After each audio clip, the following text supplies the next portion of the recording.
सकाळी सकाळी नवीन वर्षाचं स्वागत माझ्या घरच्यांनी घोडा लावून केलं आणि त्यात माझे केस बघा मेंढरासारखे झाले. तर आपल्याला डाळवायची ही कुट्टी आणि कुट्टी करून टाकायची. मोटर डाळवली आणि तेवढ्यात बघतो तर काय कोयता डायरेक्ट कुट्टी मशीनमध्ये होता. म्हणलं हा जर थोडा अजून पुढं असता तर कुट्टी मशीनचा जाळंदूर संघच निघाला असता.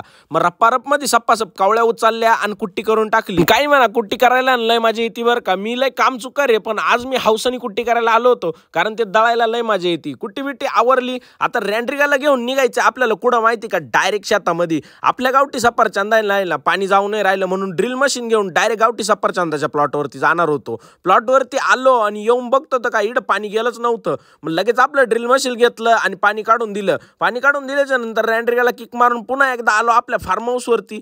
तिथे येऊन पाहिलं तर आपल्याला लगेच पावडरचं काम लागलं होतं. मग पावडर मिक्सिंगला लावून दिली आणि थोडी आंगाळ केली. आंगाळ करून झाल्याच्या नंतर लगेच ट्रॅक्टर डाळवला आणि नाथखुळण जळगाव धुळा करीत आंब्याचे बाग फवारून काढले. बाग फवारून झाल्याच्या नंतर काकांनी फोन केला का म्हणे अरे आज लायसनची तारीख आहे. मग काकांच्या गाडीत बसून मी डायरेक्ट निघालो होतो नाशिकला. पाहुण्यांच्या घरी आलो आणि इथून ट्रॅक्टर उचलला, कारण कसं आपल्याला ट्रॅक्टरचं सुद्धा लायसन काढायचं. ट्रॅक्टरला शेल मारून मला जायचं होतं आरटीओ ऑफिसला, पण सिटीमध्ये ट्रॅक्टर चालवल्यावर खरंच मजा वाटते. असं वाटते बरं झालं आपण शेतकऱ्याच्या घरात जन्माला, आपण लय पुण्यवान आहे. तर मित्रांनो इकडे तर काही मी व्हिडिओ काढणार नाही, कारण कसं मागच्या टायमाला आहे ना यांनी मला फोन जप्त केला होता आरटीओ वाल्यांनी. त्याच्यामुळे आता काही व्हिडिओ काढणार नाही. तुम्हाला बाकी व्लॉग आवडला असेल तर लाईक आणि शेअर करून जा बरं का.